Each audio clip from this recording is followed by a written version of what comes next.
என்னோட பேர் சிவப்பிரியா. நான் ஈரோட்டில் இருக்கேன். எனக்கு வந்து சுகர் வந்து ஒரு 13 வருஷமாக இருக்குது எனக்கு. ரெகுலராக நான் வந்து அலோபதி மெடிசன்ஸ் தான் எடுத்துகிட்ருக்கேன். எடுக்க எடுக்க எனக்கு நார்மலாக சுகர் டேப்லெட்ஸ் தான் அதிகமாகிட்டுருக்கே தவிர மந்த்லி வந்து ஒரு 2500 வந்து அந்த மாதிரி டேப்லெட்ஸ் தான் நான் எடுத்துகிட்ருக்கேன்.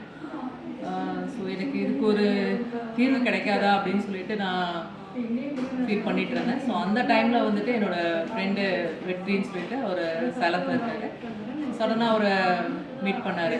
ஸோ அந்த டைமில் வந்துட்டு எனக்கு அவர் ஸ்கோடா ப்ளஸ் அப்படின்னு சொல்லிட்டு ஒரு டேப்லெட் இருக்கு மேம், நீங்கள் அதை யூஸ் பண்ணி பாருங்கள் அப்படின்னு சொல்லிட்டு எனக்கு வந்து கொடுத்தாரு. சரின்னு சொல்லிட்டு நானும் அது ஒரு 1 மந்த்து எடுத்து சாப்பிட ஆரம்பித்த டைமில் பார்த்தீங்கன்னா எனக்கு HbA1c வந்து 8.5 அந்த மாதிரி இருந்தது. ஸோ அதை ஒரு 1 மந்த் சாப்பிட்டு முடிச்சதுக்கப்புறம் சரி செக் பண்ணி பார்க்கலான்னு பார்த்தப்போ எனக்கு 6.5 HbA1c இருந்தது. ஸோ அதுக்கு முன்னாடி எனக்கு வந்துட்டு ஒரு 180க்கு மேலே ப்ளட் சுகர் லெவல் வந்து 180க்கு மேலே போச்சு அப்படின்னாவே எனக்கு கண்டினியூஸாக ஒரு தலைவலி வந்துக்கிட்டே இருக்கும். ஒரு 4-5 டேஸ் கூட இருக்கும் எனக்கு அந்த தலைவலி.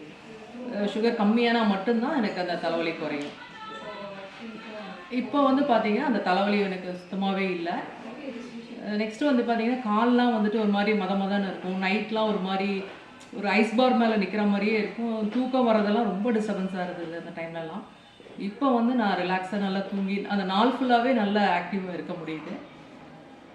நான் வந்து ஸ்கோடா ப்ளஸ்க்கு வந்து ரொம்ப தேங்க் பண்ணுறேன். என்னோடய ஃப்ரெண்டுக்கும் வந்து நான் ரொம்ப தேங்க்ஸ் சொன்னேன் நான்.